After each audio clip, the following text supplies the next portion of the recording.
Hello everyone, स्वागत है आप सभी का आप ही का अपने यूट्यूब चैनल और इस चैनल पे। और आज के इस वीडियो में हम लोग देखेंगे एरिडा का जो स्टॉक है, जो कि पिछले 6-7 महीने से ऑल टाइम हाई पे था और बढ़ता ही चला जा रहा था जब से उसने अपना आईपीओ रिलीज़ किया उसके बाद से, पिछले 2-3 महीने से। पर मुझे हमें ये समझने की बात है कि ये अब लोअर सर्किट पे लोअर सर्किट, लोअर सर्किट पे लोअर सर्किट डेली लगा रहा है। तो क्या ये बबल था जिसे सिर्फ ऑपरेटर द्वारा बढ़ाया जा रहा था और उसके बाद ये ब्रेक डाउन हो गया? क्या इसमें से ऐसी कोई बात है जिसमें जिसमें हमें होल्डिंग बना के रखनी चाहिए? अगर आप इसके ग्राफ को देखेंगे, जो कि यहाँ पे आपको दिख रहा है लास्ट 5 डेज का, तो ये लोअर सर्किट है, राइट। फिर थोड़ा सा ट्रेड हुआ, उसके बाद फिर से लोअर सर्किट पे लोअर सर्किट, और पिछले एक हफ्ते से सिर्फ लोअर सर्किट बना के ये ऑलमोस्ट 12% करेक्ट हो गया है। और अगर आप एक महीने का देखेंगे तो 74% का इसमें अप ट्रेंड मिला है। और अगर लास्ट 6 मंथ का देखेंगे तो ये 200% अपने हाई पे है। मीन्स ऑलमोस्ट 200% का रिटर्न इस एरिडा के ने दिया है। तो बेसिकली मेरा इसमें खुद का होल्डिंग है, इसमें हम खुद भी इन्वेस्टेड हैं। तो मुझे भी ये जानना है कि एक्चुअली ये है क्या, लाइक ये सिर्फ एक बबल था या एक्चुअली ये मल्टी बैगर रिटर्न दे सकता है आने वाले टाइम में। 10x 20x हो सकता है, क्योंकि इंडिया का जो इकोनॉमिकल है और इंडिया का जो भी रिसोर्सेस है, जो भी यूटिलिटी का कंजप्शन है, वो रिन्यूएबल एनर्जी की तरफ जा रहा है, राइट। तो रिन्यूएबल एनर्जी जो एक है वो बहुत बड़ा रोल प्ले करना चाहिए over the period of time. And renewable energy का ही ये स्टॉक है, Indian renewable energy development agency. So basically ये स्टॉक करता क्या है, हम आपको अगर बता दें तो ये फाइनेंसेस असिस्ट करते हैं। जितने भी डेवलपमेंट होते हैं पब्लिक सेक्टर में, उसमें फाइनेंस असिस्ट करता है।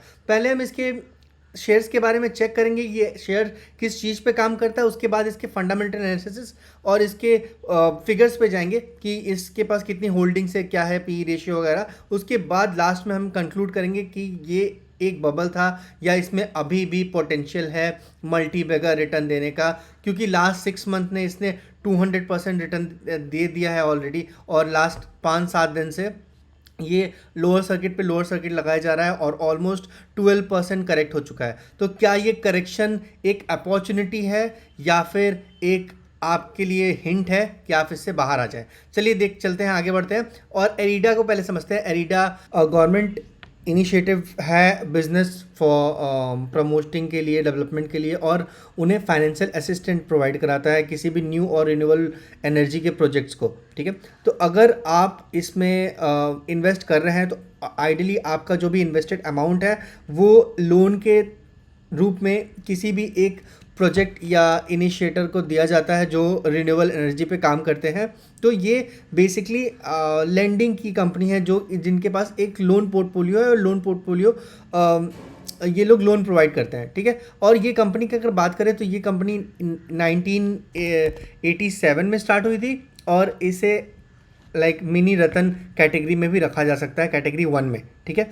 और इनके पास अच्छा सर्टिफिकेशन है और डायरेक्टली बहुत सारे प्रोजेक्ट्स में ये रहते हैं, whether it could be wind energy, solar energy. और अगर अभी सोलर का बहुत ज़्यादा डिमांड आने वाला है तो इसमें एरिडा की तरफ से जो भी लोन फाइनेंसेस है वो एरिडा लेंड करती है अपने पैसे बाकी इनिशिएटर्स को जो वो प्रोजेक्ट को रन कर रहे होते हैं। अब इसके पोर्टफोलियो की बात करें, अगर लोन पोर्टफोलियो की स्पेसिफिकली, तो 31 दिसंबर 2023 तक इसने 17% जो है वो स्टेट यूटिलिटी को प्रोवाइड किया था, विंड एनर्जी को 22% एंड बायोमास को 6% के आसपास।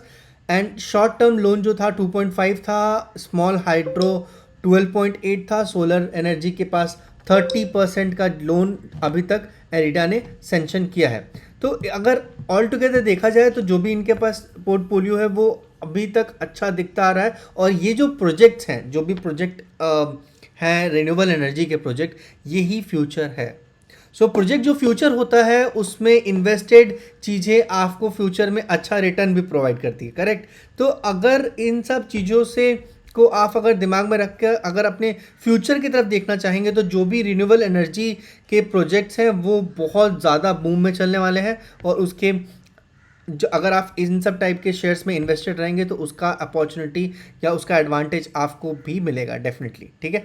तो अगर हम लोग देखें थोड़ा सा इस पोर्टफोलियो को और अच्छे से, तो हमें समझ में आ रहा है कि ये एरिडा जो जिस सेक्टर में काम करती है या एरिडा का जो भी वर्क प्रोफाइल है वो बहुत ऑल टुगेदर सही है। मतलब जो एक्चुअली वर्क है ऑन फील्ड वो अभी तक अच्छा लग रहा है। ठीक है, चलिए बढ़ते हैं अपने नेक्स्ट एनालिसिस की तरफ और देखते हैं फंडामेंटली ये कितना साउंड है कंपनी, एंड उसके बाद हम लोग इसमें चेक करेंगे।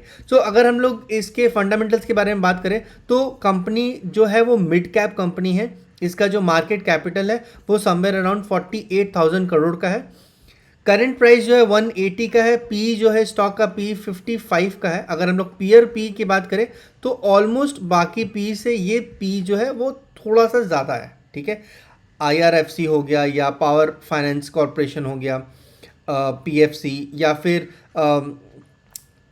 गुजरात स्टेट फाइनेंस हो गया, वो तो प्रॉफिटेबल भी नहीं है, पर इसका पी अभी ज़्यादा है। लाइक 55 का पी है जो कि इंडस्ट्रियल पी में इनके सेगमेंट में अभी तक देखने को मिल रहा है कि थोड़ा सा ज़्यादा निकल के आ रहा है। ठीक है, अगर हम लोग इसके फाइनेंसेस की बात करें तो पी के अलावा अगर हम लोग इसकी बात करें तो प्रॉफिट ग्रोथ जो है इसमें 30-40% का प्रॉफिट ग्रोथ है, that is for sure. And अगर सेल्स ग्रोथ की बात करें तो 21% का सेल्स ग्रोथ है, 22% का। प्रमोटर होल्डिंग 75% है क्योंकि 25% ही शेयर डाइल्यूट किए गए थे। अगर हम इसके इन्वेस्टर्स पैटर्न की बात करें तो इन्वेस्टर्स पैटर्न में आप देखेंगे 75% शेयर जो है वो प्रमोटर के पास है, 2% शेयर FII के पास है, 5% शेयर DII के पास है और 19% शेयर जो है वो पब्लिक के पास है। और ये जो डेटा है वो पिछले क्वार्टर का है, लाइक दिसंबर 2023 का। अगर हमें नेक्स्ट क्वार्टर को देखना होगा तो नेक्स्ट मंथ के लिए वेट करना पड़ेगा और नेक्स्ट मंथ में समझ में आएगा कि इसमें होल्डिंग्स चेंज हुई है या नहीं हुई है। इसके और भी बहुत सारे तरीके होते हैं पर एक स्ट्रेट फॉरवर्ड तरीका ये भी है। चलिए, तो ये अगर हम लोग इसकी बात करें फाइनेंशियल प्रॉफिट की, जो भी प्रॉफिट एंड लॉस कंपनी के बारे में, फाइनेंसेस के बारे में कंपनी की बात करें तो आप देखेंगे कि कंपनी का जो भी फाइनेंसिंग प्रॉफिट है वो ईयर ऑन ईयर इंक्रीज हुआ है, लाइक 400 करोड़ से। तो ये कोविड के टाइम में ऑलमोस्ट 250 करोड़ था जो कि थोड़ा सा डाउन है, पर डेफिनेटली हम लोग उसे नेगलेक्ट कर सकते हैं क्योंकि वो क्राइसिस का टाइम था, राइट। एंड उसके बाद अगर देखेंगे तो 2021 में अगेन इंक्रीज हुआ है, लाइक ऑलमोस्ट 200 करोड़ फ्रॉम 2029 से। And then it was got doubled in 2022 और 2023 में 1100 करोड़ का प्रॉफिट है इनका।